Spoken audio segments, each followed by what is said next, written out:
This first tap gave some of you some problems, I think. Let's go over it either way. This part A, I think everybody got. Who has the absolute advantage in each activity? Explain. The absolute advantage, you have to do the reading, take the self quizzes, take your notes, whatever. You have to know the definition of absolute advantage. Absolute advantage compares productivities in each activity. So when it comes to bathroom sink pedestal, Fred takes 20 hours to make one. Shirley takes 15. Shirley's quicker.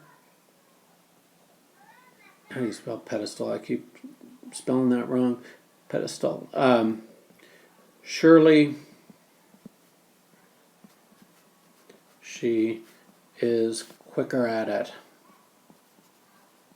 And then when it comes to shelves, again, it takes Fred 30 hours to make a set of shelves and only 15 for Shirley. So again, absolute advantage, Shirley, she is quicker.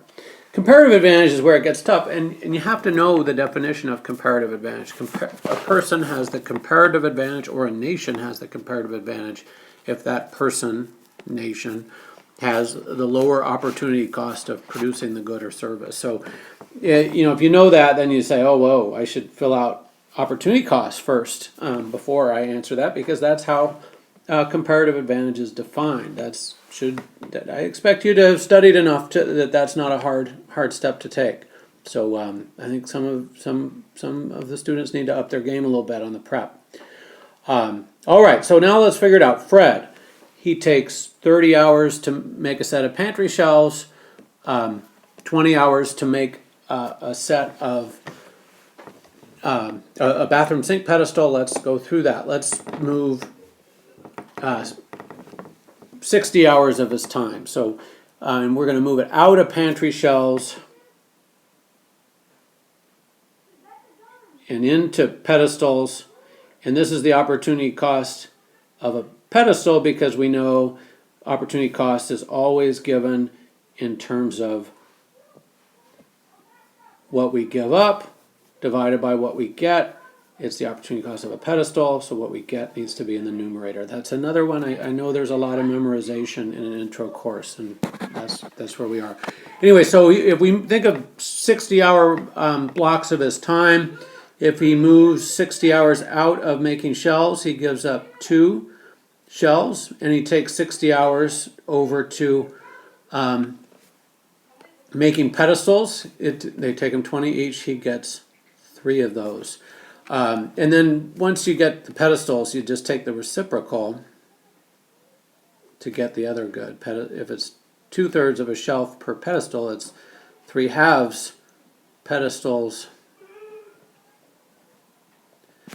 per shelf, or shelving unit, whatever. And then Shirley, we do that, and we find that it takes her 15 hours to make either one, so of course that's just 1 and 1. And then when we go to comparative advantage, we say in pedestals,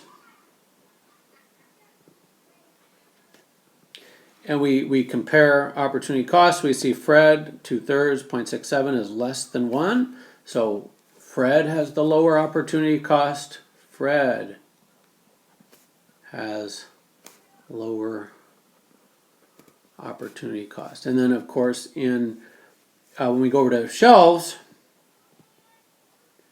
we do that same comparison. We see 1 is less than 1.5, or 3/2. So Shirley, I made a little. Shirley has the lower opportunity cost. So first time you see this, okay, it's pretty tough. Second time, hopefully not so tough. And third time, I want you to be a master. So give this some practice. Made with Doodlecast Pro.